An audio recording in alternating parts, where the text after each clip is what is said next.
Hello, my name is Fenna. Welcome to Following Fenna. Have you been left by your limerent object, your affair partner, when you thought that maybe you were going to be together forever?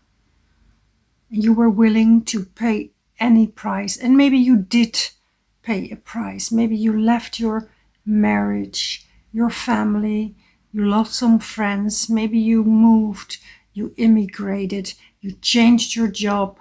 I'm sure you were willing to do anything to be with this person. You had to, in order to be happy again.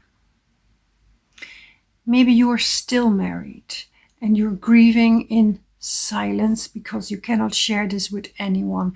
And this video is not about the wrong or the right. It's about supporting the person in pain, because limerence can make many victims. And this video is not about morals, it's about grief, and I'm here to support you. Maybe you adjusted yourself and your circumstances to them, and you lost yourself a little bit in the process, preparing for a life and love with your limerent object, the affair partner. And now you have to deal with reality that they're gone. And if this is you, you have my biggest empathy, because I know what limerence can do to people. We're like puppets on a string or a deer staring in a headlight.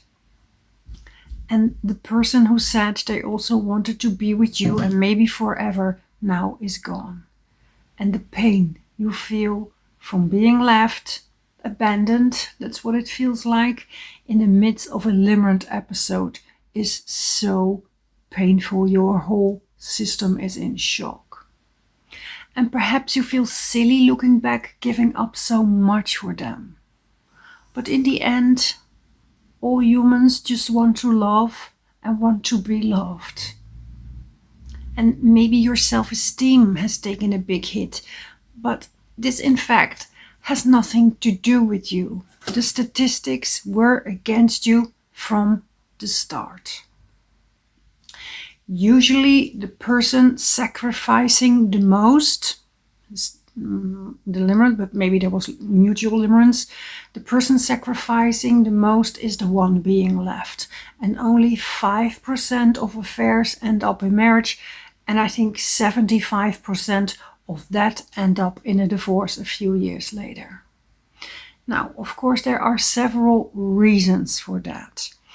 Once the hormones calm down, when we get the other person, and our feelings tend to fade quite fast. And because of the hormones, we were so pumped up with hormones that we didn't see that we were not compatible. We thought that we were perfect together, when in fact we were not. And the intensity of your feelings were there because of the obstacles, not in spite. And the differences between you were covered by the hormones. And in most cases, I have a little cat here. That's his thing now. And in most cases, we build our whole life around them. We move for them. We sacrifice for them. And we hung up so much on them. We need the other. And that can be a little scary. And the other person sometimes wants to get out.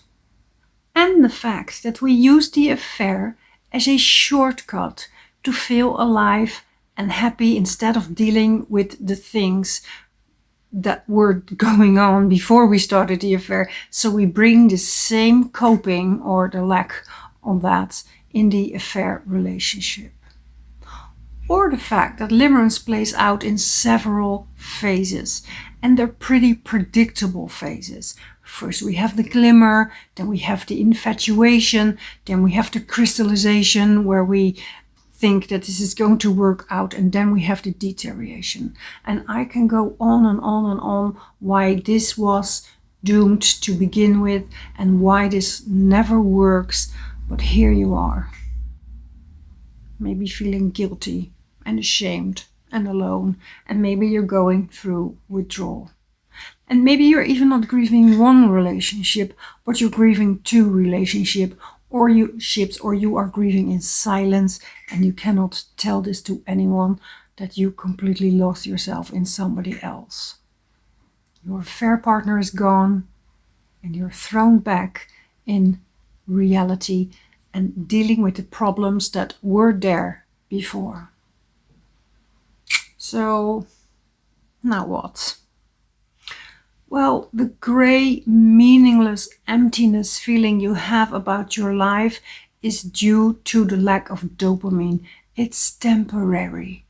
Your life did not just become boring and gray forever because this person is gone. That's the grief you are feeling. And of course, it takes a while to get back in balance.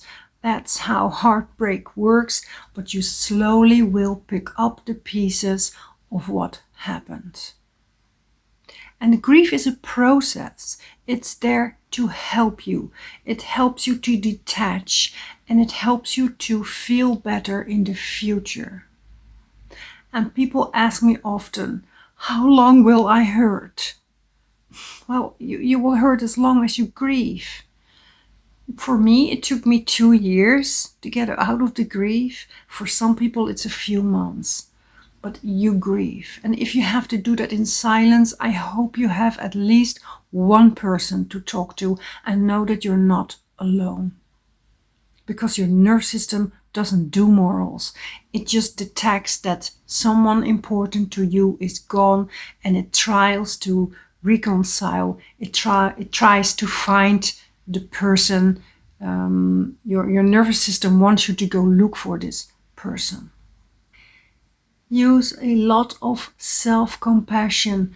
You're human. That means that you have human emotions and we all share the same emotions. We all have periods that we feel sad and alone and maybe even like we don't want to go on. Make a friendly sentence to yourself, even if you think you don't deserve one. What would you say to a friend in the same position? And try to go through the pain by accepting, maybe slowly, but accepting what happened.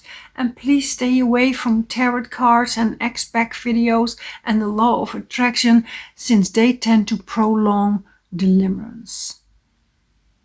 And know that grief takes time. It always takes longer than we want, longer than we expected, and longer than we have the patience for. And you still have to grieve. And when you're ready, have a look at why this happened. What were the circumstances? What was the fuel of the limerence? What was wrong in your marriage maybe, or in your life? Was there lack of something? Maybe you want to be alone for a while and process and not date again while you're still grieving. Or maybe you want to reconnect with your marriage and work on that was missing in the first place. Maybe you have unhealed grief. What do you think why this happened? Did you miss intimacy? Did you miss something? See this experience as fertile soil. Now is the time to reflect, to address, to express. Make new values just for you. You don't have to say them out loud, but make new rules, no new values for you, more healthy choices, new rules like I said. Maybe you need to turn some stones to see what's under it. And like I always state, we're humans, we have feelings, and sometimes so strong, and in a limerent episode case so addictive that we made a mess, and now we slowly clean the mess. We apologize to the ones we have hurt, and we choose ourselves. We want to get healthy again and happy again. We choose long-term over short-term, and you deserve to be happy. If you want my help in one-on-one coaching, please make some contact with me.